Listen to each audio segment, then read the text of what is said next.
भक्ति न जानूं, विधि न जानूं, और न जानूं रूप प्रभु का।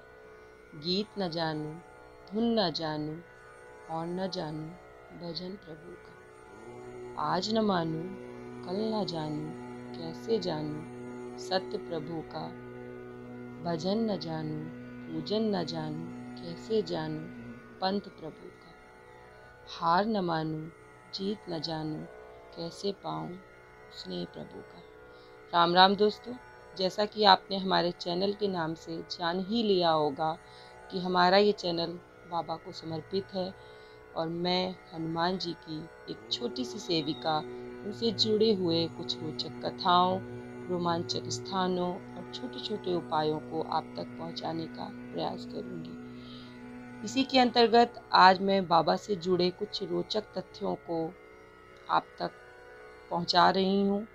जैसा कि हम सब जानते हैं कि हनुमान जी अत्यंत बलशाली, परम पराक्रमी, जितेंद्रिय, ज्ञानियों में सबसे आगे और भगवान श्री राम के अनन्य भक्त हैं। श्री हनुमान जी का जीवन भारतीय जनता के लिए सदा प्रेरणादायक रहा है। वे वीरता की साक्षात मूर्ति हैं।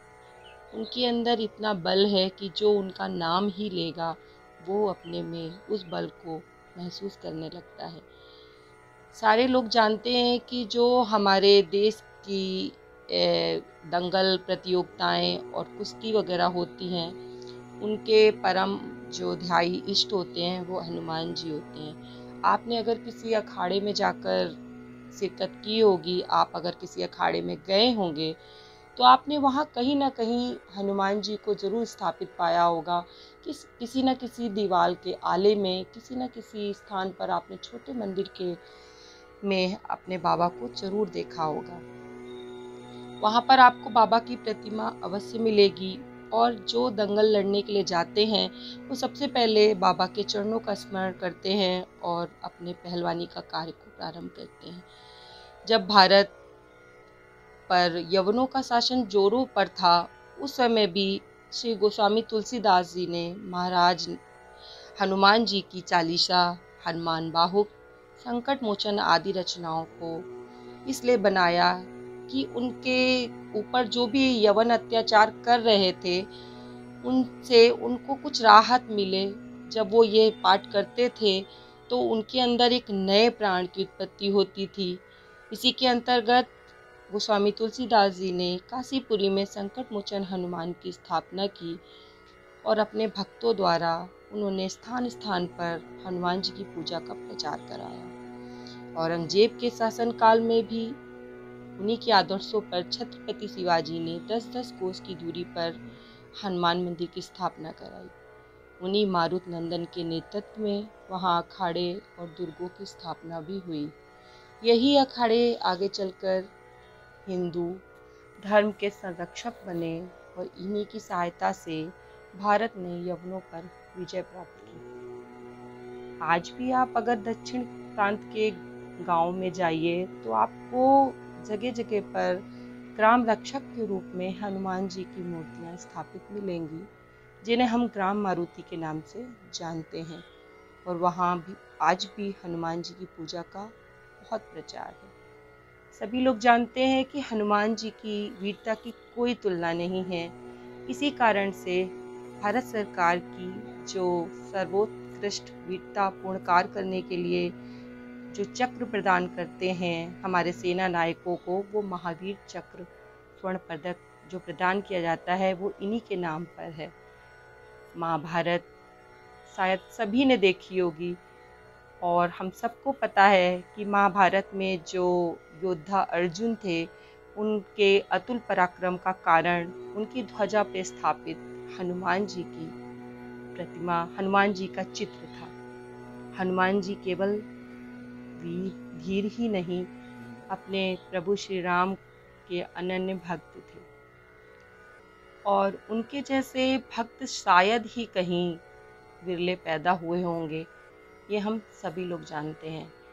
यदि मनुष्य पूरी श्रद्धा और विश्वास से इनका आश्रय ग्रहण कर ले तो हमें उन्हीं के समान शक्तियों का आभास होने लगेगा। इसी के साथ आज का, जैसा आपने थंबनेल देखा था कि आज मैं आपके साथ एक छोटा सा उपाय शेयर करूंगी। आप लोग, ज़्यादातर लोग जो मुझे सुन रहे हैं वो बालाजी के दर्शन करने के लिए गए ही होंगे, और जो नहीं गए हैं उनसे मैं एक बात शेयर करना चाहती हूँ कि जब हम बालाजी जाते हैं तो वहाँ पर एक 10 रुपए के सिक्के की दरखास्त लगती है, आने की और जाने की दोनों की।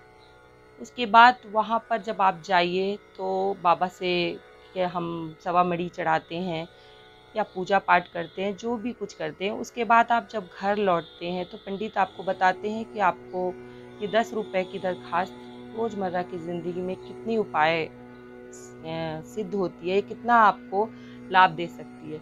इसके लिए आप प्रतिदिन स्नान करने के पश्चात जब पूजा करते हैं तो घर का कोई भी सदस्य, चाहे वो स्त्री हो या पुरुष, उस एक 10 रुपए के सिक्के को भगवान के चरणों पे रखकर उनसे प्रार्थना कीजिए कि हे प्रभु, आप हमारे संकटों को दूर कीजिए, हमारे परिवार की रक्षा कीजिए और हमारे ऊपर सदा अपना हाथ इसी तरीके से बनाए रखिए। मेरा मानना है कि जो लोग इस तरीके से नित्य प्रतिदिन दरखास्त निकालेंगे, बाबा उनकी सहायता अवश्य करेंगे।